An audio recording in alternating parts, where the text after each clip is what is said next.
Hello friends, welcome to astro intelligence videos.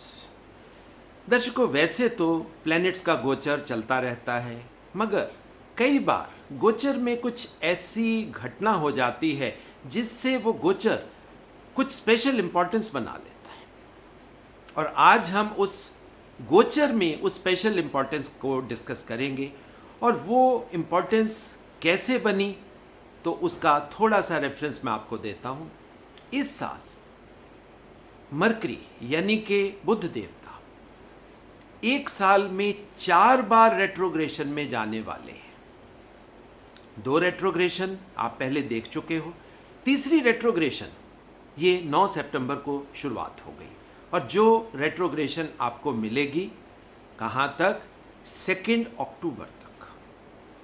और चौथी retrogression इस साल के अंत में आपको मिलने वाली है, जो दिसंबर के बिल्कुल एंड से शुरुआत होगी। एक साल में एक प्लैनेट का 4 बार रेट्रोग्रेशन में जाना, देखिए ये बहुत इंपॉर्टेंस की बात है। अब ये रेट्रोग्रेशन कहाँ हुई, कैसे हुई, अब थोड़ा सा उसके ऊपर प्रकाश डालते हैं। दर्शकों, अब ये जो रेट्रोग्रेशन हुई है बुध देवता की, बुध देवता कहाँ पहुंचे, वो अपनी स्वराशि यानी कि कन्या राशि में पहुंच गए। और कन्या राशि में भी हस्त नक्षत्र में, जो कन्या राशि का हम कह सकते हैं मिड पॉइंट है, मोस्ट इंपॉर्टेंट जगह है। अब कन्या राशि बुध देवता की अपना घर तो है ही, मगर यहाँ पर वो हमेशा एग्जॉल्ट करते हैं, यानी कि अपनी उच्चतम अवस्था को पहुंच जाते हैं। देखिए, प्लैनेट अपने घर में हो, दूसरी बात एग्जॉल्टेशन में हो यानी अपनी उच्चतम अवस्था में हो, आप समझ सकते हो कि उसका प्रभाव थोड़ा नहीं काफी ज्यादा होगा। और तीसरी बात जो है कि ये कन्या राशि जो है, यहां पर मरकरी हमेशा मैच्योरिटी दिखाता है, स्ट्रेंथ दिखाता है, मगर उसके साथ जब ये रेट्रोग्रेशन आ जाती है, अब रेट्रोग्रेशन को दर्शकों मैं अपनी पिछली वीडियोस में आपको काफ़ी कुछ डिटेल में समझा चुका हूँ, मगर जो दर्शक हर वीडियो में कुछ नए जुड़ते हैं उनके लिए मैं आपको बता दूं कि रेट्रोग्रेशन कुछ ऐसी बात नहीं है कि जिसको हम कहें आउट ऑफ द ब्लू।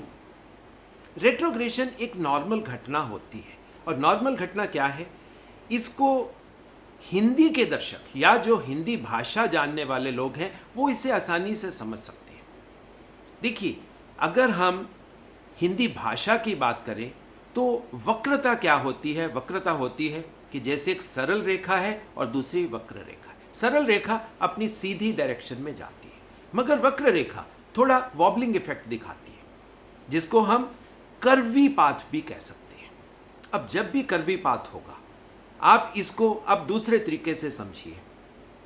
आप अपनी गाड़ी में जा रहे हैं, बहुत अच्छा आपका मन है, ऊपर से एनवायरनमेंट बहुत अच्छा बना हुआ है, तो एकदम से आपको मल्टीपल रैंप मिल जाते हैं, एक के बाद दो, दो के बाद तीन, तीन के बाद चार, जैसे मल्टीपल रैंप्स। तो मल्टीपल रैंप के ऊपर जब गाड़ी चलेगी तो क्या होगा, तो वो गाड़ी कर्वी पाथ लेगी। अब ये जो कर्वी पाथ है, आप देखिए हम क्या करते हैं, जैसे ही इस तरह का कोई ब्लॉक हमारे सामने आता है, हम गाड़ी को स्लो करते हैं। उसके बावजूद जो लोग गाड़ी में बैठे हैं वो महसूस कर सकते हैं कि उनकी एनर्जीज इंट्रोवर्शन की तरफ चली जाती है, अंदर की तरफ। रेट्रोग्रेशन दर्शकों यही है कि आपकी जो ऊर्जा है, जो आपकी एनर्जी है, जो उस प्लेनेट के थ्रू आपको मिल रही है, वो वॉबलिंग इफेक्ट कर्वी पाथ पे चली गई, और उससे क्या हुआ, आपकी वो जो एनर्जी है एक्सट्रोवर्ट नहीं, अब वो इंट्रोवर्ट हो गई, आपके अंदर की तरफ आ गई। और दूसरी बात, जब कोई प्लैनेट अपने घर में हो, अपनी एग्जॉल्टेशन में हो, अपने मूल त्रिकोण साइन में हो, वहां पर ये स्ट्रेंथ या ये इंट्रोवर्शन बहुत ज्यादा स्ट्रांग हो जाती है। इसी वजह से ये गोचर स्पेशल या कुछ डीप मायने रखता है। आज की वीडियो में हम उसी चीज को जानने का प्रयास करेंगे कि ये हुआ क्या है, ये चौथी बार, मतलब होना साल में 4 बार है, अब ये तीसरी बार जो रेट्रोग्रेशन हो रही है, तो इसके मायने क्या है? अब देखिए, बुध देवता क्या है? बुध देवता आपका एक्सप्रेशन है, चाहे हम उसको वाणी से करें, चाहे हम अपनी एक्टिंग के थ्रू दिखाएं, चाहे हम हैंड मूवमेंट से दिखाएं, क्योंकि हस्त नक्षत्र है, हस्त नक्षत्र में हैंड मूवमेंट्स की वैल्यू है। प्लस यहां पर बहुत ज़्यादा प्लैनेट की एनर्जी जो है वो स्ट्रक्चर्ड और ऑर्डरली हो जाती है, टाइम मैनेजमेंट बहुत स्ट्रांग हो जाता है। साथ में अब कन्या राशि किस चीज़ की है? कन्या राशि रोग ऋण शत्रु, साथ में कंपटीशन को विन ओवर करने का प्रिंसिपल, साथ में जो इससे भी ज़्यादा इंपॉर्टेंट चीज़ होती है कि बुध देवता यहाँ अपनी मेच्योरिटी में है, अपनी एग्जॉल्टेशन में है। तो ये सारी चीज़ें वो ज़्यादा स्ट्रेंथ के साथ, ज़्यादा कॉन्फिडेंस के साथ करेंगे। तो ये जो इंट्रोवर्शन हो रही है एनर्जीज की, अब छठा हाउस रोग का है, रोग के साथ ही हम हाइजीन को ले लेते हैं। अब आप देखिए, पूरी दुनिया में आपको बहुत डिफरेंट तरह की बीमारियां मिल रही हैं जो पहले आपको समझ ही नहीं आती थी या कोई रेफरेंस ही नहीं मिलता था। यंग से यंग लोग आप देखिए हार्ट अटैक्स हो रहे हैं, अजीब अजीब तरह के वायरस आए जा रहे हैं। अब ये क्या चीज़ है? क्योंकि छठा भाव जो होता है, छठा भाव ये रोग का है। रोग के साथ अब इसको ओवरकम करने के लिए हम हाइजीन को अपना लेते हैं कि हम अपनी हाइजीन इंप्रूव करें। तो जब प्लैनेटरी एनर्जी इंट्रोवर्शन में जाएगी, आत्म केंद्रित हो जाएगी, अंदर की तरफ जाएगी, आप सोचोगे ज़्यादा। और वैसे भी मरकरी का तो काम ही सोचना है, विचारों का खेल। विचार बढ़ते बढ़ते वो कैसे इंटेलिजेंस की तरफ चले जाते हैं, ये तो विचारों का खेल है। जब हस्त नक्षत्र में रेट्रोग्रेशन होगी तो आप सोच सकते हो कि विचारों का खेल बहुत ज़्यादा स्ट्रांग तरीके से होने वाला है। अब इसके लिए इंग्लिश में एक वर्ड है, वर्लपूल। हिंदी में उसे हम कह सकते हैं भंवर। अब भंवर ये क्या है? भंवर तो समुद्र में बनता है, पानी के साथ बनता है, और वर्लपूल भी वाटर के साथ है। ये वो हवा वाला टाइफून नहीं है, ये वो पानी का भंवर है, पानी का वर्लपूल है, जिस वर्लपूल के अंदर अब आप जा रहे हो। आपकी मर्क्यूरियल एनर्जी, आपके सोचने का, आप बार बार एक चीज को सोचे जाओगे, सोचे जाओगे, सोचे जाओगे। और वर्लपूल क्या होता है आपको आसान होगी समझना अगर आप वॉशिंग मशीन, जो ऑटोमेटिक वॉशिंग मशीन्स है, उनकी मूवमेंट्स को आप देखिए। वाटर कभी ऐसे चलेगा, कभी ऐसे चलेगा, कभी ऐसे, मतलब वो पूरा वर्लपूल बनाता है, पूरा भंवर बनाता है। अब यही चीज, ये सिचुएशन आपके अंदर, आपके विचारों के अंदर आनी है, और बहुत स्ट्रेंथ के साथ आनी है। जो चीज आपको पीछे से परेशान कर रही थी, पीछे से परेशान क्या कर सकता है? यहाँ पर रोग परेशान कर सकता है, आपको शत्रु परेशान कर सकते हैं, आपके लोन्स आपको परेशान कर सकते हैं। तो इनका वर्लपूल, या कुछ लोग बीमारी नहीं, उतनी छोटी सी भी वायरस आ गया तो वो वायरस के बारे में ही सोचते रहेंगे, और सोचते सोचते उस चीज को बढ़ा लेंगे, बीमारी को। अब ये पानी के साथ अब इसके कनेक्शन को दर्शकों समझिए कि ये पानी का भंवर क्यों है।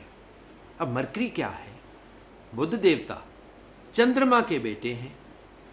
अब चंद्रमा वाटर के साथ, इमोशंस के साथ, वाटर और इमोशंस का बच्चा मरकरी जब उस विचारों के भंवर जाल में फंसेगा तो आप सोचिए सिचुएशन क्या होगी। सॉल्यूशन नहीं मिलने वाला।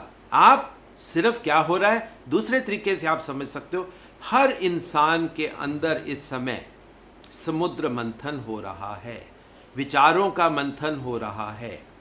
वो चाहे आप इंसान के अंदर देख लीजिए, चाहे ऑर्गेनाइजेशंस के अंदर देख लीजिए, चाहे पॉलिटिकल सेटअप्स में आप देख लीजिए, चाहे गवर्नमेंट्स में देख लीजिए। अब ये सिर्फ हमारे इंडिया की बात नहीं हो रही, पूरी दुनिया में विचारों का उथल पुथल इसी तरह है। गवर्नमेंट्स के ऊपर फेथ खत्म हो रहा है, लोगों का एक दूसरे के ऊपर फेथ कम हो रहा है, क्योंकि अब वो भंवर जाल में फंसे हुए हैं। क्लियर कट थिंकिंग नहीं है, मगर एक्सप्रेशन बहुत स्ट्रांग आ रहा है। एक्सप्रेशन चाहे आप वो श्रीलंका में देख लीजिए, चाहे आप अरब कंट्रीज में देख लीजिए, चाहे आप यूरोप में देख लीजिए, चाहे आप अमेरिका में देख लीजिए, चाहे पड़ोसी देश पाकिस्तान में देख लीजिए, हर तरफ वो जो एक्सप्रेशन है, एक्सप्रेशन बहुत स्ट्रांग जा रहा है। अब ये दर्शकों समुद्र मंथन है। जब भी मरकरी रेट्रोग्रेशन में जाएगा, कोई पर्टिकुलर इशू जो वहां पर इंपॉर्टेंस दे रहा है, बस आप उसके भंवर जाल में फंस जाओगे। और जब वो भंवर जाल, वो वर्लपूल बनता है, तो वर्लपूल से निकलना दर्शकों आसान नहीं होता। और यही चीज आप देखिए पूरी वर्ल्ड लेवल पे, आप इकोनॉमी को देख लीजिए। इकोनॉमी इस समय उसी तरह के वर्लपूल में फंसी हुई है, किसी को नहीं समझ आ रहा कि क्या किया जाए।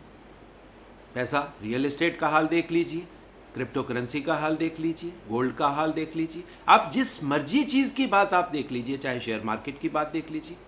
ये सिर्फ एक देश की नहीं, हर जगह इस रेट्रोग्रेशन का इंपैक्ट होगा, क्योंकि मरकरी इन सभी सब्जेक्ट्स को गवर्न करता है। और अकेला गवर्न नहीं करता, एक्सप्रेस भी करता है। मगर यहां पर एक्सप्रेशन अभी लेटेंट है, अंदर है, सबड्यूड है। अंदर आपके विचारों की वो चक्कर घिन्नी चल रही है। बार बार आप एक ही चीज को सोच रहे हैं। आपके दिमाग से जो विचार आपके अंदर घुस गया, अंदर घूम रहा है, आप कोशिश करके भी उसे निकालने की प्रयास तो कर रहे हो, मगर वो निकल नहीं पा रहा। अब ये देखिए कितना इंपॉर्टेंट जगह पे ये चीज हुई। अब वो चाहे रोग है, ऋण है, शत्रु है, कंपटीशंस है, मतलब जो भी आप चीज़, टाइम मैनेजमेंट है, क्योंकि टाइम मैनेजमेंट भी हस्त नक्षत्र का प्रिंसिपल है। पंक्चुअलिटी आपकी खराब होती है। ये सारे जो मरकरी रिलेटेड, और सबसे बड़ी बात कन्या राशि से रिलेटेड, और उससे भी इंपॉर्टेंट बात हस्त नक्षत्र से रिलेटेड जो विचारों का भंवर जाल है, अब वो आपको परेशान करेगा। इंडिविजुअल लेवल पर भी करेगा और मास लेवल पर भी करेगा। गवर्नमेंट्स बहुत प्रेशर में हैं, क्योंकि लोग अब उन चीजों पे सोचना शुरू कर गए हैं कि इन्फ्लेशन, बेरोजगारी, जो मूलभूत सुविधाएं हैं, एजुकेशन, हेल्थ, क्योंकि अब यहां पर स्टार्ट होगा ये विचारों का खेल इंडिविजुअल लेवल पर। परेशानी आपकी इंडिविजुअल है, मगर बढ़ते बढ़ते ये मास लेवल पर चली जाएगी। क्यों? क्योंकि मरकरी एक्सप्रेस करेगा, और वो जो एक्सप्रेशन है, क्योंकि एक्सप्रेशन यहां सॉल्यूशन वाला तो है नहीं। अब वो क्यों सॉल्यूशन वाला नहीं है दर्शकों, आज की वीडियो में मैं आपको पर्टिकुलर वो आंसर देने वाला हूं, जिससे आप वो रास्ता खोज पाओ कि अब इस भंवर जाल में तो हम फंस गए, अब इसे निकलें कैसे, सॉल्यूशन क्या है। तो दर्शकों, किसी भी राशि या किसी भी भाव का सॉल्यूशन कहां पड़ा होता है? वो उसके शक्ति स्थान में पड़ा होता है। अब शक्ति स्थान क्या होता है? उसका ऑपोजिट हाउस, उसका 7th हाउस। और 7th हाउस को हम क्या मानते हैं कि अगर हम फर्स्ट हाउस की बात करें, कि जो हम फर्स्ट हाउस में हैं, जो एग्जिस्ट कर रही है चीज, वहां पर 7th हाउस उसका ऑपोजिट है, यानी कि वो चीज जो आपको नहीं दिखाई दे रही, वो चीज 7th हाउस में है। तो अब प्रॉब्लम, अगर आप देखिए, अगर प्रॉब्लम आपके कन्या राशि में है, तो इसका ऑपोजिट 7th हाउस यानी कि मीन राशि में जो कुछ भी पड़ा होगा, वो इसकी नेगेशन होगी, इसका शक्ति स्थान होगा, इसका मिरर इंपैक्ट होगा। आप पानी में देखते हो, आपको अपना अक्स दिखाई देता है, मगर वो अक्स रियल नहीं होता, मगर उसमें आप वो चीजें देख पाते हो जो आप अपने आप में सीधा सीधा नहीं देख पाते। जो आप होते हो वो आपका प्राइमरी हाउस है, जो उसका ऑपोजिट हाउस है वो चीजें आपको बता सकता है जो आप नहीं हो, और उस नहीं हो में इस प्रॉब्लम का हल पड़ा होता है। क्योंकि जो चीज आप हो, मेरी शक्ल सूरत कैसी है, मेरा शरीर कैसा है, मेरी हेल्थ कैसी है, मेरा व्यवहार कैसा है, ये तो फर्स्ट हाउस हमें मालूम ही है, हमें पता ही लग रहा है। मगर हम में कमियां क्या हैं वो सेवंथ हाउस बताता है, और कमियों से ही हम अपने आप को इंप्रूव कर सकते हैं। अब ये रेट्रोग्रेशन तो आ गई, मरकरी आत्म केंद्रित हो गया, साथ में उस वर्लपूल में फंस गया, वो विचारों का खेल शुरू हो गया। अब उसका सॉल्यूशन मीन राशि में पड़ा है। अब मीन राशि में आप देखिए वहां क्या पड़ा है, वहां बृहस्पति, जुपिटर देवता वहां पड़े हैं, मगर अब एक प्रॉब्लम आ गई, वो भी रेट्रोग्रेशन में ही है। मरकरी भी रेट्रोग्रेशन में और जुपिटर भी रेट्रोग्रेशन में, यानी जहां से आपको सॉल्यूशन मिल सकता है, गुरु आपके नॉलेज का स्रोत, वो भी रेट्रोग्रेशन में ही पड़ा है। और गुरु आपको मैं एक दूसरा एंगल अब यहां पर बताता हूं। अब पाइसेस भी जुपिटर का अपना घर है, अपने घर में प्लेनेट हमेशा स्ट्रांग होता है। अब इसका जरा सा दूसरा एंगल आप समझिए। अगर हम कन्या राशि के सुख को देखें कि अगर कन्या राशि में कोई प्रॉब्लम है तो उसका सुख कहां से खोजा जा सकता है? कन्या राशि का सुख स्थान कहां पड़ा होगा? वो सैजिटेरियस में पड़ा होगा, धनु राशि में पड़ा होगा। अब धनु राशि भी किसकी है? जुपिटर की ही है। तो जुपिटर ही कन्या राशि की प्रॉब्लम्स को या कन्या राशि की चीजों को सुख दे सकता है। और सैजिटेरियस का प्लेनेट कहां बैठा है, यानी जो उस राशि का लॉर्ड है वो बैठा है अपनी दूसरी राशि के घर में, यानी के मीन राशि में, पाइसेस में बैठा है। सो जुपिटर यहां पर बहुत इंपॉर्टेंट प्लेनेट हो जाता है। और जुपिटर का इंपॉर्टेंट प्लेनेट होने से अब आपको जो मरकरी रिलेटेड वो जो विचारों का वर्लपूल, जो विचारों का भंवरजाल है जिसमें आप फंसे हुए हो इस रेट्रोग्रेशन में, उसको निकालने के लिए जुपिटर आपके लिए हेल्पफुल है। मगर वहां पर बाहरी गुरु नहीं, रेट्रोग्रेशन वाला गुरु, आत्म केंद्रित जुपिटर, आपकी नॉलेज जो आपके अंदर पड़ी है, आपको वो ही काम आने वाली है। सो अब यहां पर जब मरकरी जुपिटर आमने सामने बैठकर रेट्रोग्रेशन में आ गए और दोनों अपने बढ़िया राशियों में आ गए, तो ये बहुत इंपॉर्टेंट घटना हो गई।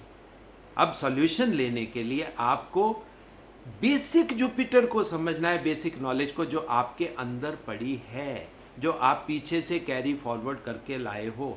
अब वो गट फीलिंग से गुजारा नहीं होगा, उस इंट्यूशन से गुजारा नहीं होगा। अब यहां पर रियल नॉलेज की बात है दर्शकों। अब वो रियल नॉलेज आपको कोई आपका प्यारा गुरु दे, या आपने जो नॉलेज जन्मों जन्मों से इकट्ठी करी है आप उससे उस सॉल्यूशन को मांगो। या ये पीरियड होता है क्योंकि जब विचारों का समुद्र मंथन चल रहा है आपके दिमाग में, तब आपके पास एक तरीका होता है जिसे बोला जाता है कैथारसिस, रेचन। हमें उन विचारों को बाहर निकालो, अपने दिमाग को खाली करो। जैसे ही हम अपने दिमाग को खाली करेंगे तो वो आपको रिजल्ट मिलेगा, क्योंकि विचार खाली होंगे तभी जो ज्ञान हमारे अंदर पड़ा है वो ज्ञान की किताब खुल जाएगी, उसको मौका मिल जाएगा अपनी चीजें आपको बताने का। वो गुरु, वो बृहस्पति आपको सॉल्यूशन दे पाएगा। सो इसके लिए कैथारसिस, और जो लोग कैथारसिस रिलेटेड मेडिटेशन को समझते हैं, ये दर्शकों समय है जहां पर आप मास लेवल की चीज़ें, मास लेवल के प्रेशर्स, क्योंकि पूरी दुनिया में उथल पुथल है, कोई स्टेबिलिटी दिखाई नहीं दे रही, पूरी कंफ्यूजन दिखाई दे रही। सो हर आदमी स्ट्रेस में है, परेशान है। उस परेशानी को आप एक तरफ अलग रख दीजिए, विचारों के भंवरजाल को शांत होने दीजिए। उसके बाद कैथार्टिक मेडिटेशन करें। और वैसे भी मरकरी का हल लाफ्टर में है, ह्यूमर में है। अब ये जो लाफ्टर है, जिसको हम लाफिंग योगा भी कह देते हैं या लाफ्टर योगा, हास्य योग, आप जोर जोर से हंसिए, ये कैथारसिस है, ये रेचन देगा आपको, यानी आपको उस विचारों के भंवरजाल से मोमेंटरीली आपको शांत करेगा। और वो ही पीरियड होगा जब आपका जुपिटर आपको सॉल्यूशन दे सकेगा।